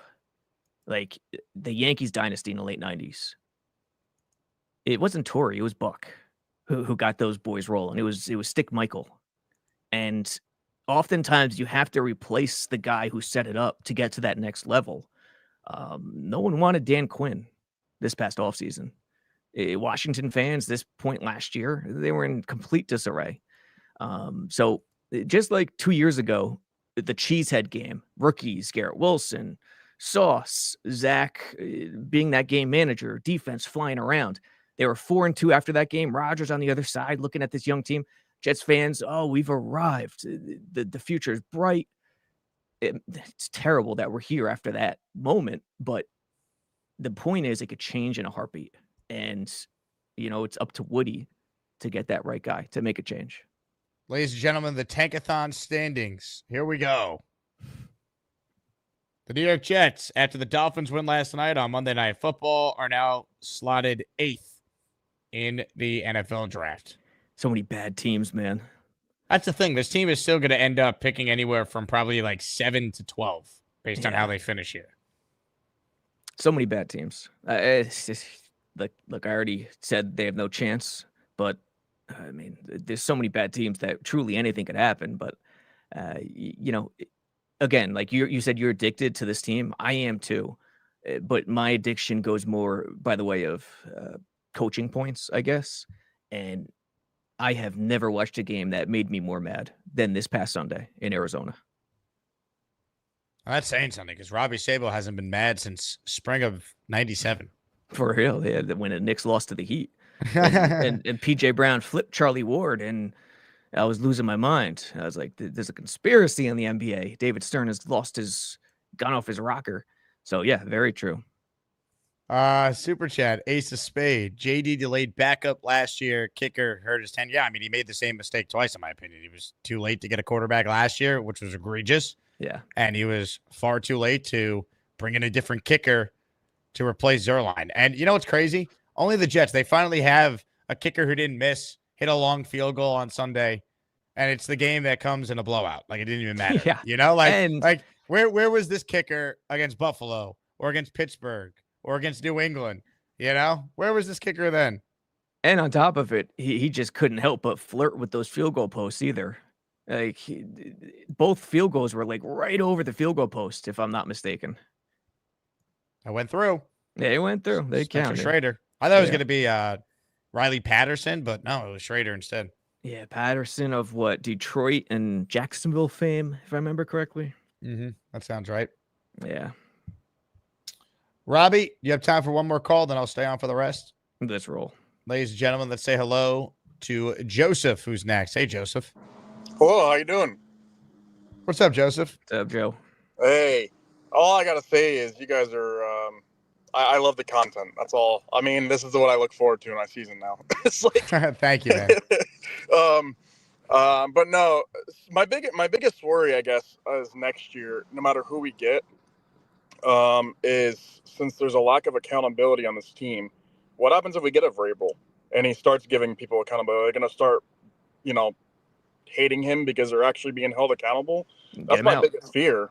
We'll get him out. Yeah, you got to house. root out Right, the people who right. can't take coaching. Well, right, and that's my fear is that we're in another rebuild again, or hopefully, because I think we do have a good roster to be able to get a good coach in here and start making a playoff run next year. I really, truly believe that.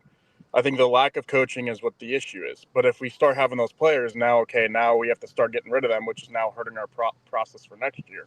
Yeah. So I don't know. I guess that's my biggest worry is just thinking about what are we going to do if that happens? Because can Sauce Gardner stay off of Twitter and not go after Matt O'Leary? Like, really? Just think that's just so funny. Like, you're getting paid millions of dollars and you're just worried about what this guy has to say. And I love Matt, but I don't know. I just that's my biggest fear is what's going to happen if that happens. Yeah. Yeah, it's a legit fear, no doubt. But if it takes them from trying to make the playoffs now to waiting a year, then you do it. Like, there's no question about it. And yeah, with Sauce, with social media, Ulbrich. You're a dick. Yeah. Hi, Robby. Look, hey! You have to leave, so I'm sorry we can't talk. Because Jake wouldn't let me on. I'm waiting back. Why? Whoa. What are you, barred? What happened? No, I'm waiting to talk to you. Oh, you got one more call? You got enough for one more call? And you got him. You got him losing his. Yo, Bobby, you're here. I am losing my head. Look at Jake. He's laughing. Bobby, we're all here, buddy. We're all here. Well, he's pissing me off right now. What did I do, Bobby? I didn't bring you on my show at the exact time you wanted to go on. Well, I've been waiting in the back. You put that guy on. Who is he? He's a caller. I go in order, Bobby. People wait on hold. You don't go in order. Don't worry. So how you doing, Robby Sabo? Good. What's up, buddy? No, goodbye, Bobby. See ya. So you don't get to scream at me and then go, "How you doing, Robby?" Like that didn't just happen. I mean, man, that was crazy. Oh, the hurricane! I just saw him like flailing his arms and going like this. I'm like, oh, this could be entertaining, and then I put him on it. I just wish there was a camera in the corner of his room right now where we could just view what he's doing. Man, the typhoon going through his head right now. Also, hold on a second. Bobby thinking that he could just go on, and because our last caller Joseph is not a regular, that makes him irrelevant or doesn't matter. That's ridiculous. We value all the callers on this show. Anyone that's not team play. That's not team fundamental play. I mean, Bobby should apologize to the Asmaniac community for that outburst. Man, Bobby Sauce Gardner midnight with that temper tantrum right there. I wonder how his drive is. Anyway, you want to do one more call so we can end on a high note, Robby? Yeah, let's go. Ladies and gentlemen, let's say hello to the Hamburger. Hello, Hamburger. What's up, Jake? What's up, Robby? What's up, Hamburger? Not much, man. I look forward every week to your segment. Thanks, man. Thanks. So I got two things to say before I ask a question. Somebody already hit on my question a little bit before, but I think this could get much worse with the team. You know, I hope they do win some more games going out, because I don't want the team to collapse and have players doing what Ahmad Gardner's doing now and, you know, having gripes with fans and things like that, because I don't think that does well for us next year. You know, you don't want the locker room at least to fall apart out of sense that guys want to get the hell out of here, because you're going to want to keep some of this talent that we have next year. Yeah, it can get much worse. You're right. Yeah. And listen, I think that to pray for the team to tank is just not good for the future. Believe me, I want them to come as close as they can to the playoffs and go out on a high note for next year. Maybe that attracts better coaching to come here. I don't know. And on a question for Gruden, I for some reason, I feel like Gruden's going to be here, because it feels that it's an easy way for the NFL to get out of the lawsuit by him coming back in. Plus, what the NFL loves is headlines. And what do Jets do during the offseason? We get headlines. It's going to be nothing but everybody talking about John Gruden coming to the Jets, you know, about the lawsuit and everything else and what the Jets are going to be next year with him. So I don't know. How do you feel about that? Do you think that's going to play in a part, since we are such a dysfunctional franchise that likes to grab all the headlines during the offseason? I think there's a possibility to that. And what makes it even more intriguing is Aaron Rodgers and Gruden could work together. And the reason I say that is because Rodgers is not with today's schemes, with the motion, with all that stuff. Gruden's an older school mind like Rodgers. Yeah. So I'm not saying it's a probability, but I could see it as a small possibility. Yes. Okay. All right. Thank you. I appreciate it. Hamburger, great call. Robby, great job, man. I do want to acknowledge the great Connie Carberg sent in a $9.99 super chat. Thank you, Connie. The great Connie Carberg, who I've said for years should be in the Pro Football Hall of Fame, is the first ever female scout. Her comment was, appreciate you, Jake and Robby. Stay strong. Oh, yeah. I mean, Connie's a long-suffering Jet fan. She is a Jet, so she's been through this before. Yeah, Connie's one of the all-time greats for sure, and she knows how miserable I am watching the film. I know that for sure. Fialco at 4 p.m. today is going to be a sight to behold on the show. Oh, baby. Get ready. Omari, thanks for your super chat. Laughing at the Bobby Midnight rant there. That was dude. I got to see his reaction the next time he hops on. Please let me know. Bobby, you're back? Yes. I'm sorry I was a pain in the ass to Jake. Jake, I'm sorry for being a pain in the ass to you, okay? You sound sarcastic. I sang the national anthem for you. I came on the second show. Remember, I did it for you. So let me talk to Robby, please. Thank you. Okay, I don't want to look at my face. I want to look at Robbie's face. Too bad. I don't know. I'm here, Bobby. I'm here. Speak your mind. Why are you so angry, Bob? I don't understand the problem. You wanted to sing the national anthem yesterday, and I'm waiting to talk to Robby. You wanted to honor the vets yesterday. I don't understand. It was your idea. So I wanted to talk to Robby today. I'm waiting back there. Oh, I think I can get on that. Oh, no, I'm not on that. Well, I went in order the people on hold. I mean, Robby joins us for an hour a week. You jump people over. You jump people over. That's not true. Okay, Robby, how you doing? Good. No. Don't answer him yet, Robby. Okay. Robby, how you feeling? Don't do it. Robby, how you feeling? We need a real apology to the Asmaniacs, especially Bobby, Joseph. I beg of you, I'm sorry for acting like a kid. Okay, Bobby, focus. Take a deep breath. Deep breaths are great, man, because then you could focus and compartmentalize. All right. Okay, and Robby, how you doing today? What's up, buddy? We had a great time down at the game. We had great friends. We had Nick.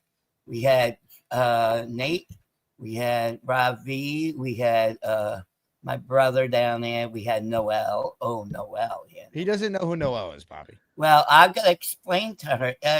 I'm trying to talk. And do you think this is productive content for the show about the Jets? Yeah, I'm telling the meetup. He didn't hear about my meetup, but everybody. So Noel, Nick got us at the end of the game, and she was a very pretty girl. So I think, I think Pete Carroll will be a good fit for the Jets. See, Pete, I'd take Pete in a heartbeat. I just don't think he'd have And I interest. want He's a Chucky West to be Coast the dude. coach. I want Chucky to be our coach. Oh yeah, you want to go Gruden, huh? Yeah. And Pete Carroll got screwed. Bobby Salty Nuts writes in, Bobby's a diva, geeked up on diet pills today. Ooh, is that true, Bobby? Okay, Bobby. Oh, is your real name Brendan? I would like to know, Bobby Salty Nuts. Is your real name Brendan? Please tell me yes or no. No, I think his real name is Bobby. No, it could be Brendan. I think, Pete Carroll got screwed up, like you said, but I think that will be a good fit for the Jets because we're not going anywhere this year. But me and my brother go to make our second arrival at the Jet game on December 1st. We're going to see our friend Addison on December 1st. It's his birthday that day. I don't care about the Jets because they stink. I'm just going there for him. You got to hang in there. You got to care about the Jets. Dark Knight Steve writes in, Bobby appears to have harnessed the anger and frustration of Jet fans over the season. There is a little Bobby in all of us today. Okay, I love you, Dark Knight Steve. You're a great person. Guess what? You don't have to come to my old show anymore. You're invited to my new show, the legendary Bobby Minute. They took my show off. Somebody put a dick pic in it. So. Whoa. Yeah. Bobby, family show. What happened? Well, that's why I lost my channel because somebody came on my other show. You haven't been on my other show lately, Robby. Tell me how it got thrown off YouTube. Because I let the idiot come on, and I just told you what he put up there, and I got banned. Who's dick?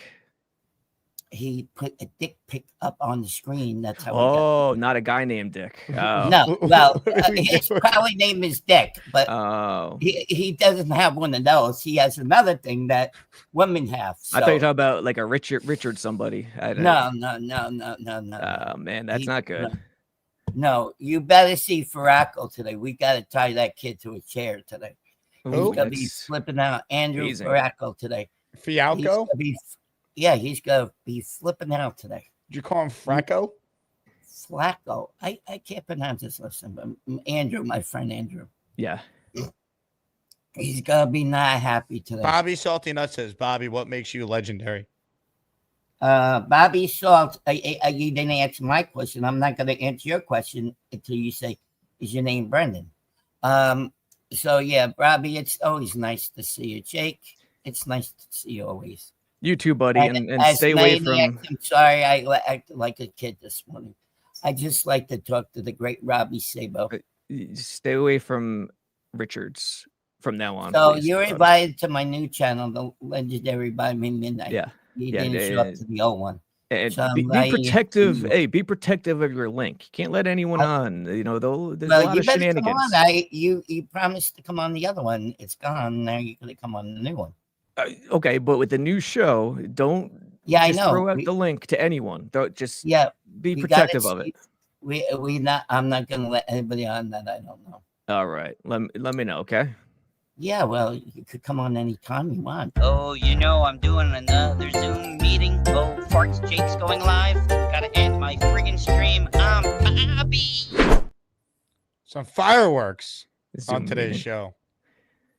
Yeah. Is he still doing like 5 hours a day? Oh, yeah. The show is always live. It's like the Truman Show, really. It's a show that never ends. It just keeps going. Bobby's World. It is Bobby's World. That it is. Robby, thanks for hopping on and commiserating with all of us. All right. Later, everybody. Ladies and gentlemen, Robby Sabo, JetsXFactor.com, promo code Asman. Get the JetX membership, 99 cents for the first month. Check it out. Support Robby and the team at JetX. Dark Knight Steve, super chats us. You know the season's over when we have Bobby discussing DPs on the show. Where can we find the new Bobby show? You just type in the legendary Bobby Midnight on YouTube, and I believe that's how you can get the channel. What a show. What a time. More of your calls right now. Let's say hello to Neil, who's next. Hey, Neil. Oh, is Neil going V-Man on us? All I gotta say is wow. Anyway, I found out the reason. I had to think about this, and I really discovered the reason why our defense sucks. Do you want to know what it is? I do. It's just very fundamental. Our defense, if you took all 11 guys and put them on a scale, and then you took the 11 players from all other teams and put them on a scale, the Jet defense would weigh about 500 pounds less than any other defense in the league. Is that now? When I was small, I weighed 100 pounds in first grade, 101 pounds. Okay. It was pretty crazy. We used to play a game in the playground called Fumble. The ball used to go on the ground. A guy would pick it up, and then 5 guys would jump on him until he fumbled the ball, like a rugby, like a scrum. When I picked up the ball in first grade, nobody could take me to the ground because I was 101 pounds. They all weighed 40. So they would jump on my back, they would go on my legs, and I just drag people around, and I would run around. So if you look back at that play with Sauce Gardner, he's 180 pounds soaking wet, okay? I don't give a shit what his roster weight is. He weighs about $180. Would you say, Jake, that if I bet him $100 for every pound he's under 180 versus over, I would win the bet at least $500. Would you agree with that? Yeah, but I also think on that particular play, like, you know, people have broken it down, like it was poor fundamentals. Like you're trying to like suplex him as a DB, and it's like just grab his legs, hold on, and then wait for your teammates' help. That's the problem, though, Jake. He jumped on top of a guy who weighs 70 pounds more than him. That tight end weighs 260, maybe 250 at minimum. What's his? You want to look at the roster? What's his weight? Minimum 250. Okay. Yeah, Trey McBride's it's a beast. But like that one play was atrocious. But there were 19 other missed tackles in that game too. I'm not talking about the tackles, Jake. Here's what I'm talking about. Okay, our defensive line.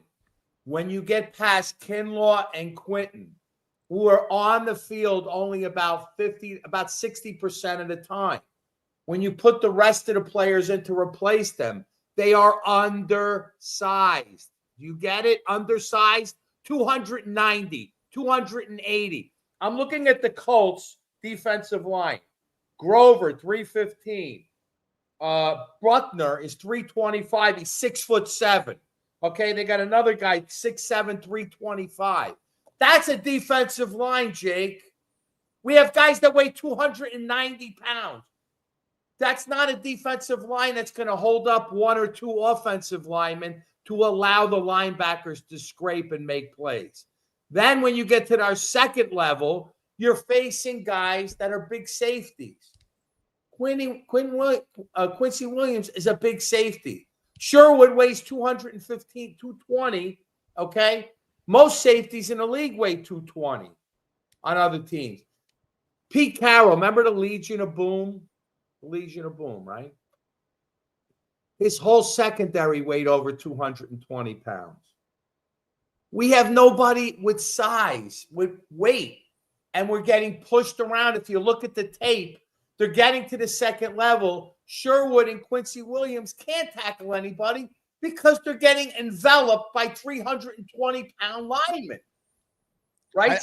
I think it's part of it, Neil. I don't think you're completely off base with that, but I also think they have poor fundamentals. They tackle poorly. They don't like you can't tackle somebody when you have a guy that is just totally grabbing you and pushing you out of the way like you're a paperweight.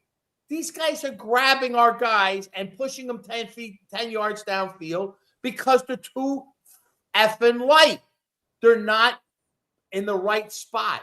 They're not. If you have small linebackers, Jake, wouldn't it make sense that you have big off defensive linemen in the middle of the right in the middle? Yeah, Because and they've had obviously a catastrophic injury there with Jermaine Johnson, and they never replaced JFM. Clemens is a big dude, but he doesn't play like it. Like that's the listen, Clemens is playing the edge. He's not playing the middle. Okay, and when you look at JFM was 290 pounds.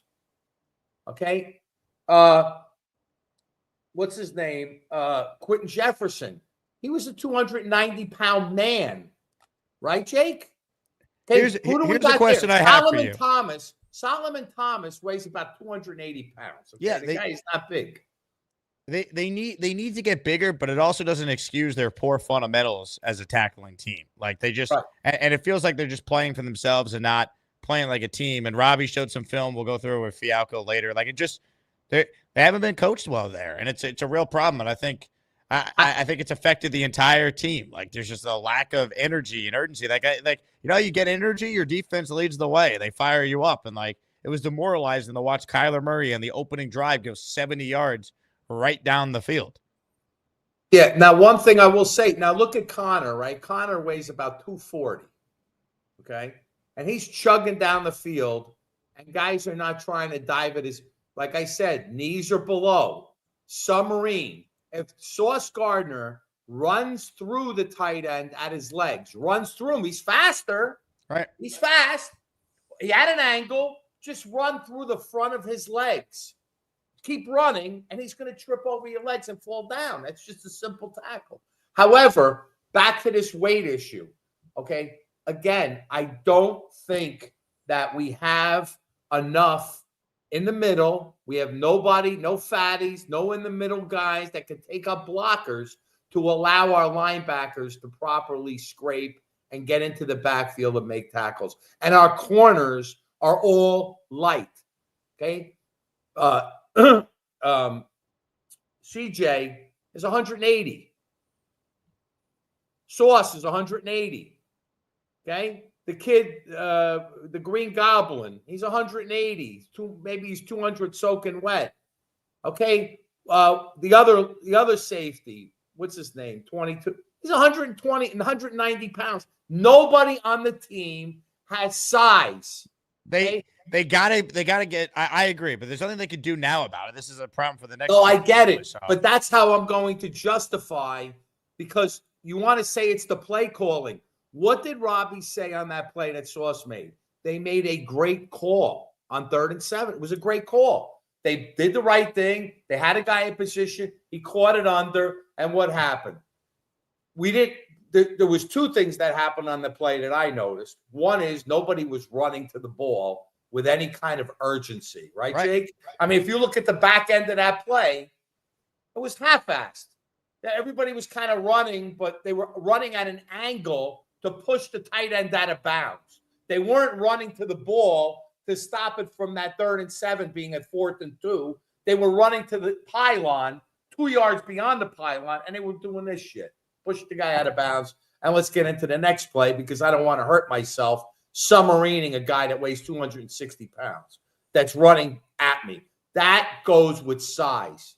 And I'm telling you, I think we're just drastically undersized on the defense end of the ball. If anybody takes the time to look at every other roster in the league, they're going to notice that every team has at least 3 guys on the defensive line that weigh 310 plus.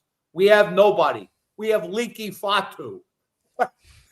He's hurt. He's already out. Now I've been waiting for him to playoffs. Yeah, and his greatest. Guy that weighs over 320 pounds. It's crazy. If you can't laugh, you're gonna cry. It's just nobody on the team that has any size, and they're getting pushed around like a bunch of rag dolls. Neil, I have a big question for you. All right. Hi. Do you have any photos of you weighing 110 pounds as a first grader? The chat is dying to see it. 101. Let's not make me overweight. I was 101 in first grade.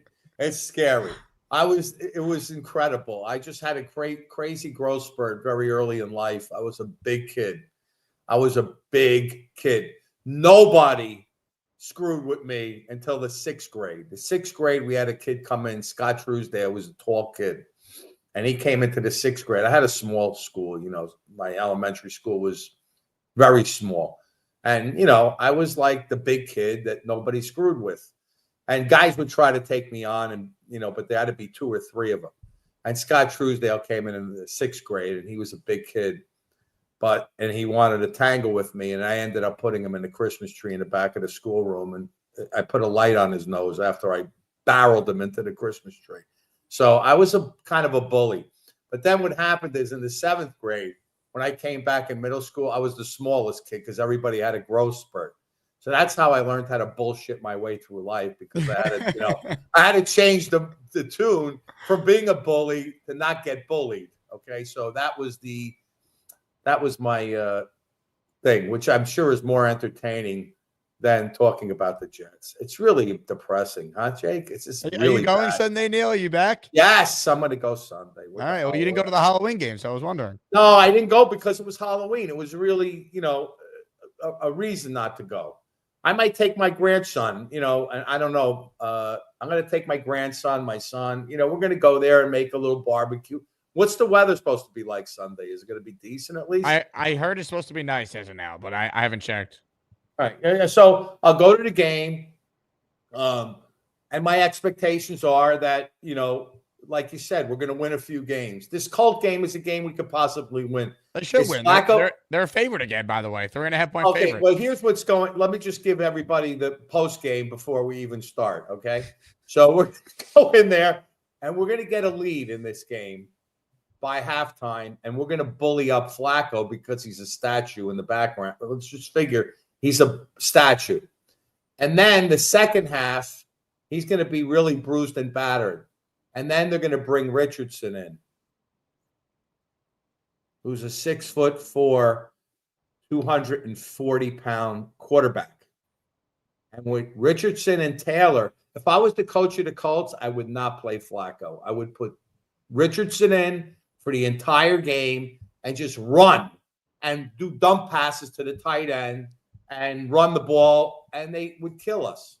But they're probably too stupid to do that. So they're going to put Flacco in, and we are going to beat the crap out of Flacco. Raddick's going to have a sack. McDonald's going to have a sack. Quentin Williams is going to have a sack, and we're going to feel great at halftime. I'm giving you the post game beforehand because I've been watching this team 56 years. So I can tell you exactly what's going to happen.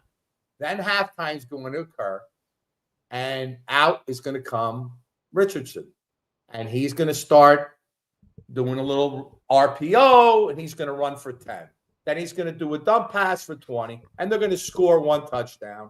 And then our defense is going to be tired, and then we're going to get a 3-and-out on offense because, Rodgers is going to be excited because he got 17 points by half. They're going to feel great about themselves, and then they're going to end up losing the game 27-24, and Richardson's going to win the game for them. And then we're going to have a new thing to talk about on Sunday post game, and that's why running quarterback, and that's basically it. All right. Well, all right. So great without call. having to watch the game, I just gave you the summation of how the entire game is going to go. And if you guys have any doubt about what I just said, don't doubt it, because I know this team better than Beningo, better than anybody that comes on this channel, because I haven't missed a goddamn. I was saying that, and believe me, this is an optimistic guy. This is a guy who thought that we were going to run the table in the Rich Kotite year after we were 1-6. That's how delusional I am. I thought we'd run the table and make the playoffs with Rich Kotite, okay? So, but now I've come to the conclusion that the defense is going to destroy the season. Just what we needed, right? We had a great defense for 2 years, and all we needed was a quarterback. We got the quarterback. Now our defense sucks. Jesus Christ. I'm out. Jake, I've made all 13 of my points. Before you cut me off again, I'm going to throw myself out this goddamn window.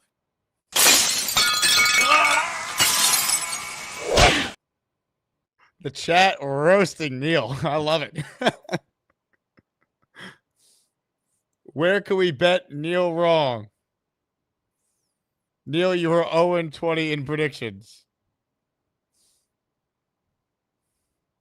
Amazing. I want to see a picture of first grade Neil at 101 pounds. Matthias, you sure you know the team? The kiss of death man himself.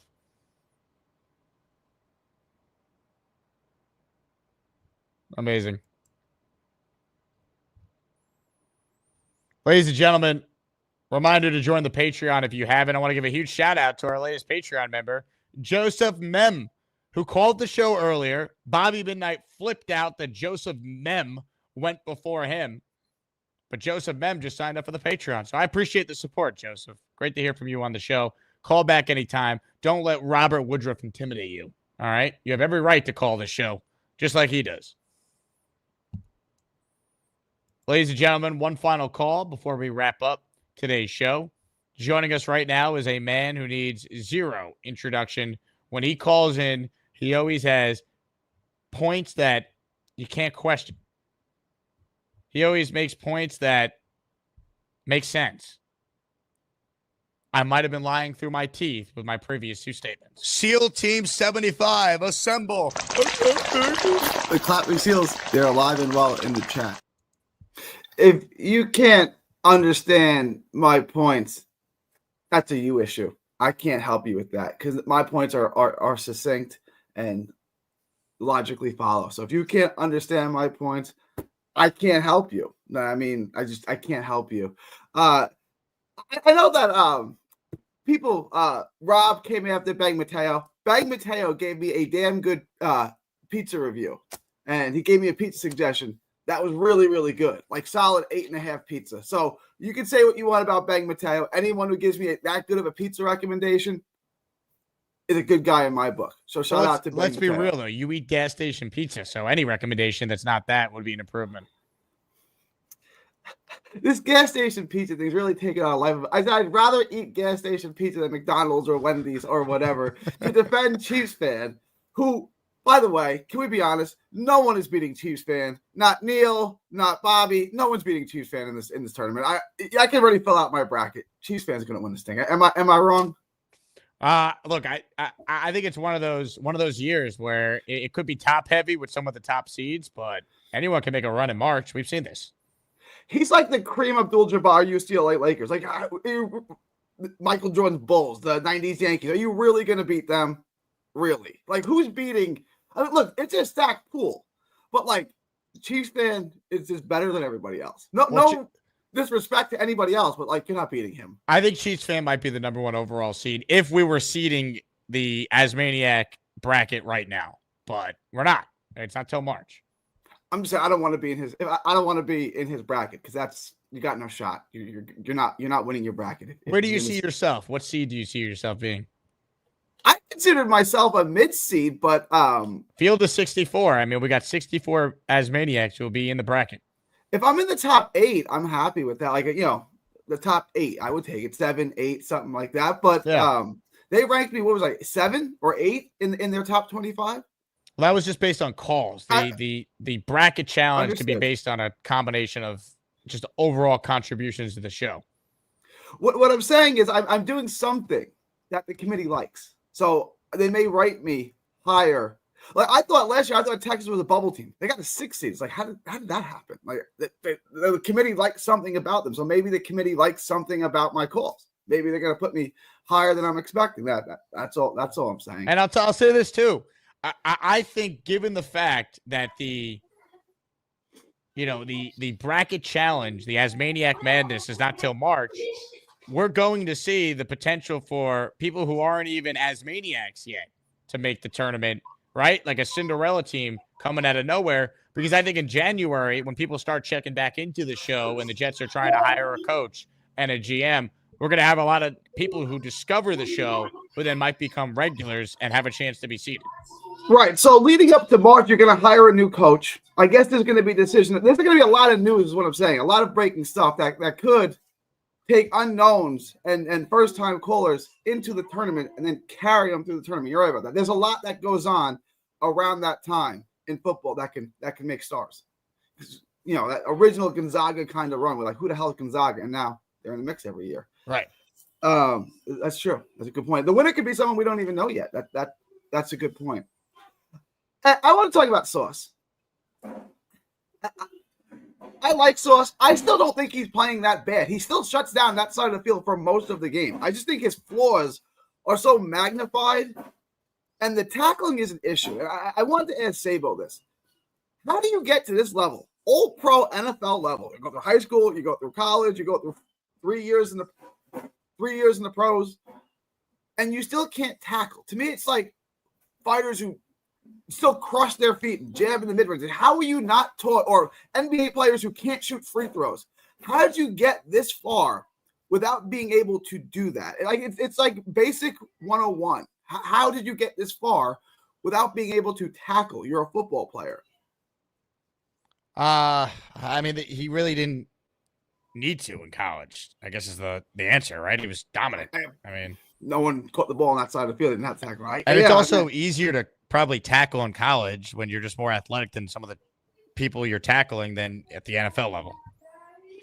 And the Matt O'Leary thing, look, Sauce is like 23. He's still young. He's still emotional. I don't really think he came after Matt O'Leary. I think he probably should stay off the Twitter for a while, but it's probably difficult for 23. He didn't come after him, but just the fact that Matt O'Leary is saying a take we all thought, like, hey, log off, show a little more accountability, like, just don't say anything.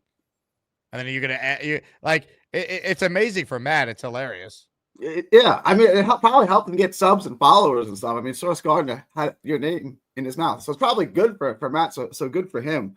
But like, I mean, he's young, he's emotional, he follows the Jets just like we do, and he shot his mouth off. You know, like I would say stay off Twitter, but like it's so embedded in these kids, like they aren't gonna, like they don't know a time before Twitter. So Sauce also goes on Instagram and he shares a photo of like, social media is fake, enjoy your life. It's like, bro, you live on social media. Yeah, all you do is stream Twitch and video games that you play, and you're always posting about golf and weighing in on, you know, pop cultural stuff. Like if you're gonna use social media when it's going well, when you're Sauce Gardner, 2-time first team All Pro, then Micah Parsons got to learn this too in Dallas. Then you got to learn that, like, when it's going bad, when your team's losing, people are going to lash out. I get it, and I'm not on the Jets. People blame me for the team losing. People cancel their Patreon membership after every loss as if I'm the reason why they lost 31-6.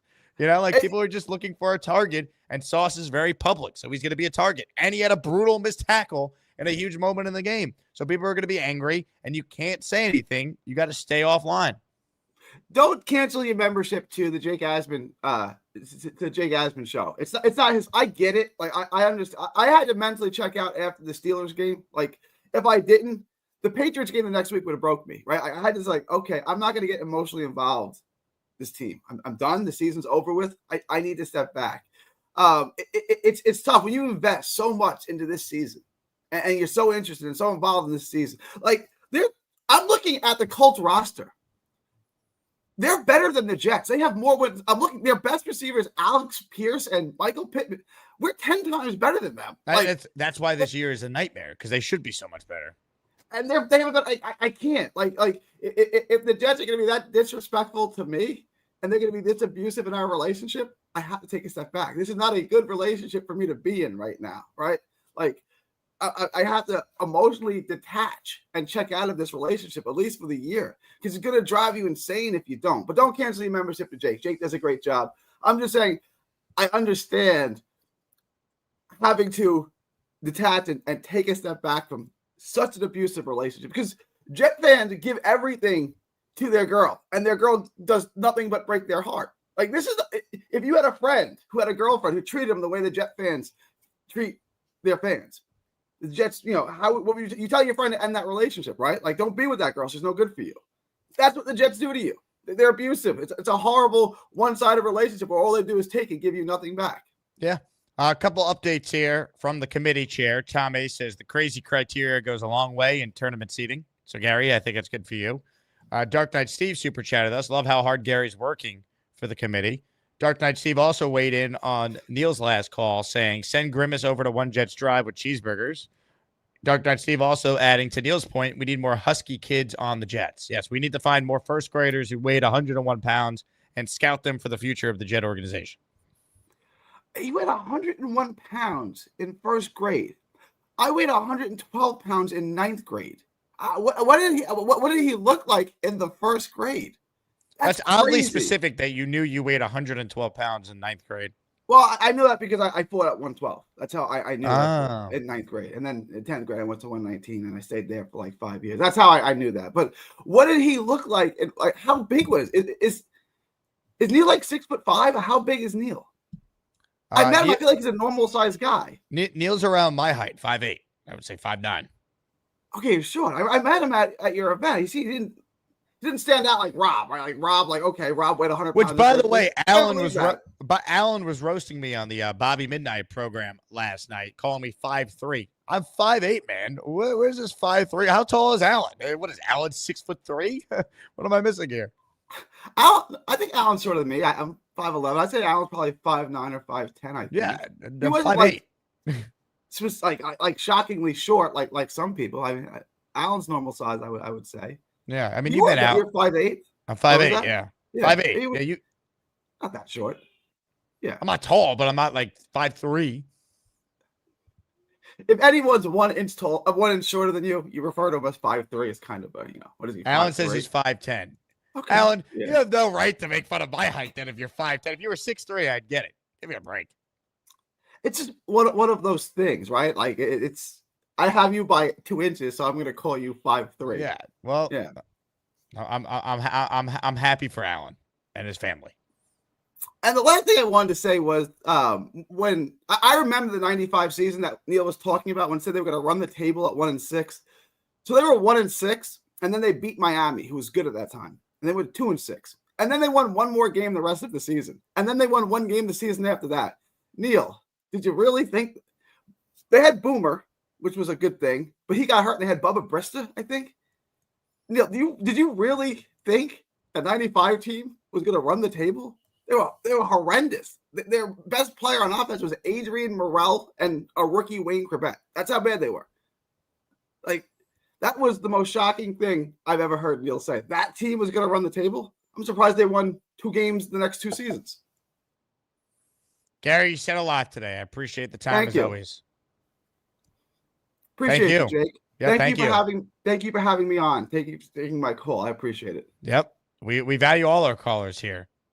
Ones who call often, ones who don't call that many times. And we have Andrew on today, right? Tonight, 4 p.m. Fialco. I'll be listening. We'll see you then. I'm not going to do the clapping seal part. What do you mean? I do want to, but I'm not going to do it because Gator's going to use it out of context, and then it's going to go viral, and then I'm going to have to look at it forever. Ladies and gentlemen, I was going to end the show. I was. But then I saw this 5'10" man on the line. Warning, warning, Allen alert. Shit's about to get ugly, folks. Warning, Allen alert. Hide the children. So sensitive, Jacob. So sensitive. Well, I just like to be I was factually busting your correct balls. here. 5'3". I mean, at least give me 5'6". I mean, geez. We were talking about Carly last night, and I guess Addison and I thought she was 5'6", 5'7", and we were She's shocked. 5 foot or 5'1". Oh, I had no idea. So I'd never met her. So I guess she projects a little taller. That's why. So that's why we busted your ass. I agree with Neil. Chiefs fan is number 1. There is no number 2. He is number 1. He should have his own tournament. Everybody else should vie for second place. Okay. Well, the beauty of this, though, Alan, is the Asmaniacs decide. The people will be voting in real time as we do it. I will be happy to be in the Sweet 16. That's it. Even though I was 6th last month, I'm a Sweet 16 guy. That's pretty much it. Okay. I was listening to Neil and I just couldn't cop. By the way, did you force him to pay his 50 memberships or no? That's for you and him to work out. Oh, Jake. I'm not forcing Neil to pay 50 memberships. Jake. You take that up with Neil. I know. I like to bust his balls. Okay. As far as what Neil was talking about with the weight concerns, it makes sense, but I just think these guys are just playing as individuals defensively. There was no team scheme at all. And you could just sense that just watching videos. Again, I was at the Lion game on Sunday night, and I think the Jets have more talent than the Lions on defense. but they play scheme football, back seven. You watch the way Brian Branch plays all over the field, or you watch Carlton Davis. They don't have as much talent as the Jets do up front, but they play more scheme football. That's why a guy like Aaron Glenn is getting looks maybe to be a head coach next year. The problem with the Jets right now is they're just too individualistic. And I just don't see any changes going forward. Again, this team needs to be blown up, honestly.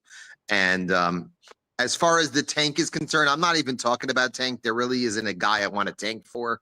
There's a guy I love in the draft, and that's Will Johnson. That's the guy I would draft right now and trade Sauce Gardner. That's just my opinion. But again, as far as the Jets defense is concerned, they play too mimi football on defense, and you can sense that. They're out of positions. They're out of position too often, and that's a product of shitty coaching. That's the bottom line. Well, I think they're the most poorly coached team in the league right now. So I'm with you, Alan. And I do agree with your take on the defense playing like individuals. And the defense has been bad since Salah left. Say whatever you want about Robert Salah. It's why I did defend Salah a lot in the offseason. It's like, we can't just say all the problems are Salah's fault. And then when I say, well, what about the defense? It's like, that's Jeff Ulbrich. Like, that was unfair. I said it in the offseason. And I'm not telling you Salah's a good coach. Obviously, he was not. The record's the record. We saw what happened. But, like, the fact of the matter is that, and I said it earlier in the show, the Jets have allowed the highest EPA/play of any team in the league since they fired Salah. If I'm Ulbrich, the adjustment I'm making this week is I'm letting someone else call the plays this week. Tony Oden, Manuel Marcan, who I think has been a DC before in the league. I got to check that. White Cotton, Mike Ruttenberg. They have a good defensive staff, at least we thought. So why is this team not playing good team defense right now? Why are they failing the tackle? The tackling's never been this bad. Have they checked out on the interim head coach? Have they checked out on the season? Is Ulbrich stretched too thin? Could someone else call the plays?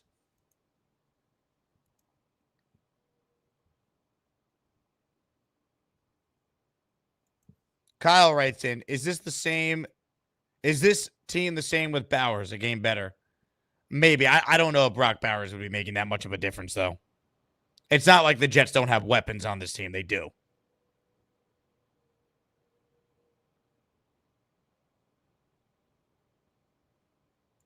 Dark Knight Steve, this organization can't even tank properly. And they're not going to tank. They're not going to be bad enough to get a top 3 pick. It's not going to happen, people. The Jets are going to pick anywhere from 8 to 13. Get used to it. If you accept it now, it won't hurt when they win some games down the stretch, because they're going to. If you think the Jets are finishing with 3 or 4 wins, you have not paid attention to 1, the schedule, 2, the rest of the league, and 3, the history of this franchise. Omar Ochoa became the first person to sign up for a channel membership during the show. Omar, you are the man, baby.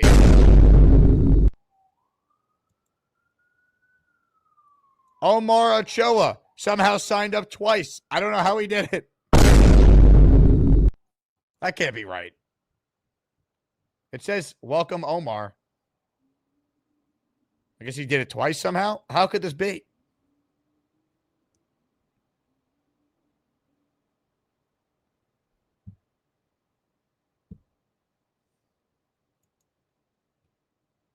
Man.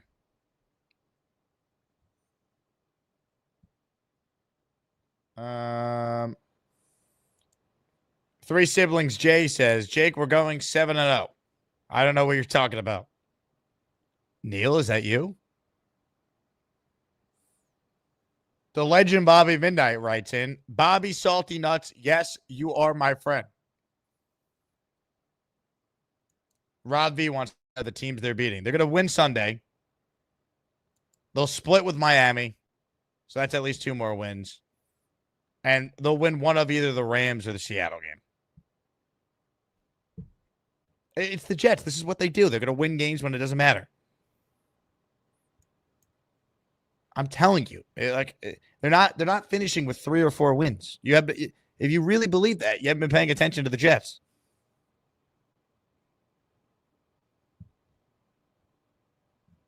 Anyway, what a show. What a time to be alive. Thanks to all the callers.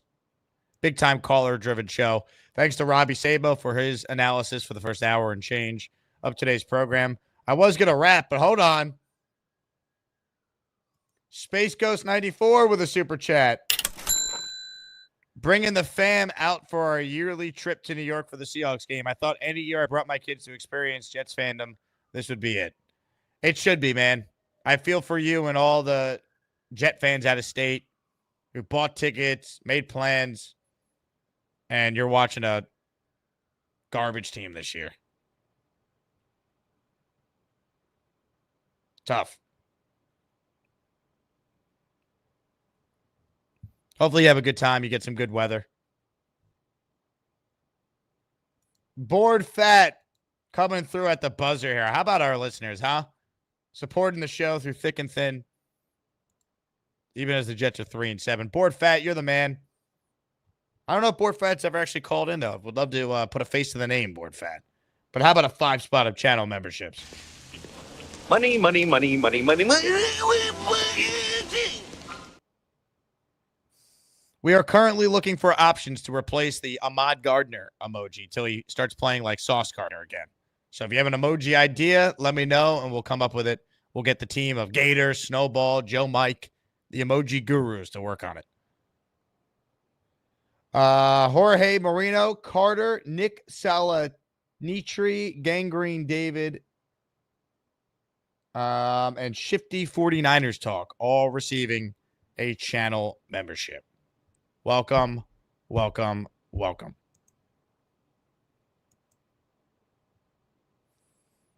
Super chat coming through. This one is from Michael, who writes in. Nick Saban, head coach and draft defensive tackle from Michigan Graham. Nick Saban for head coach when he hasn't coached in the NFL in what? Almost 20 years? And he's retired now? And you want to bring in Nick Saban, who was not good in the NFL his first time around. Really? All of you delusional Jets fans need to know that I am the king of stupid town. Come on.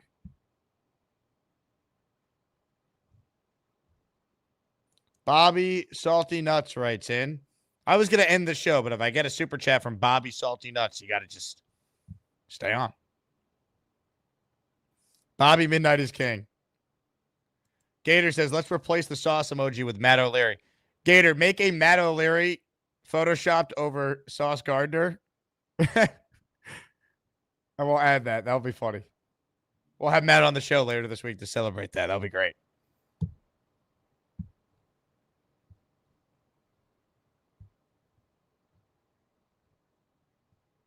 Unreal. Man with a red toast emoji for Sauce. See, here's the thing. Sauce is not getting toasted in coverage. He's just not tackling.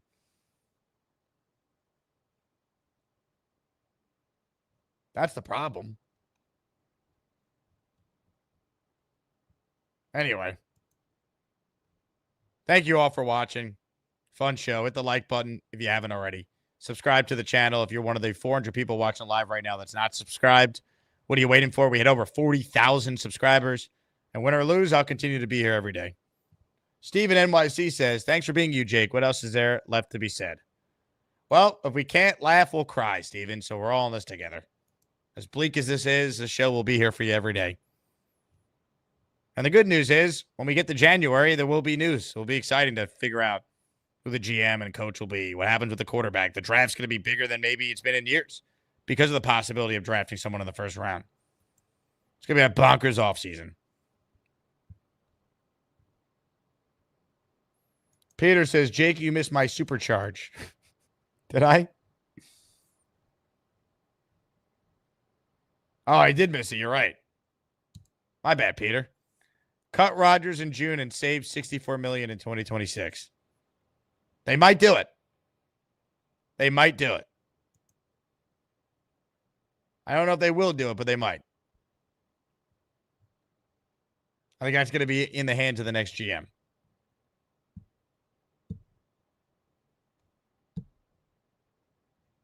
Or they could cut Rodgers and spread out his cap charge over the next 2 years. $15 million next year, $35 million in the following year. Or they could just cut them and do $49 million all in 1 year next year. They're going to start over in a lot of areas. Depends. Can't believe we're even talking about this. Unreal.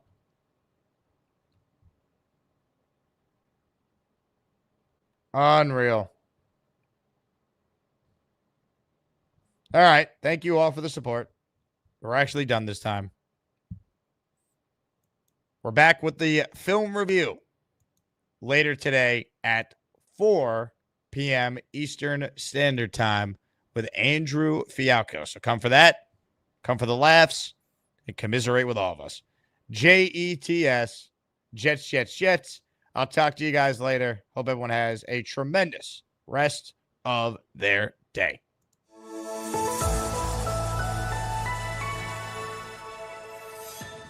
Andrew Fialco is on hold. So let's go to Andrew, who's up next. Hello, Andrew. Hey, Jake. The chat keeps blowing up with these Zach Wilson truthers, so I want to show you some film on this guy to help tell the story. Okay, let's start with this pass to Garrett Wilson. Here's against the Bills. You can see if I stop it here. Zach has a clear shot at Garrett with nobody in his face. Play it forward a bit. Garrett is fighting off the defender here, but single coverage. Stopping here, you see how even a 6-year-old blind albino alligator could have thrown this in a better spot. Thank God, Garrett is a friggin' stud as he makes the catch, allowing Zach to celebrate like he helped the team win a Super Bowl. Here, Garrett tells the ref, "Hey, ref, did you see how fucking horrible that throw was and I still caught it? Disgusting." One more film breakdown here as we see Zach returning from the sideline, unable to navigate himself with any success, back to the huddle. Thankfully, his teammates were there to help him up off the ground, but unfortunately for Zach, they chose to not help him. Zach's ass had a large bruise that took a while to heal, although his mom's friend gave him some aloe to rub on the buttocks, and that helped a little.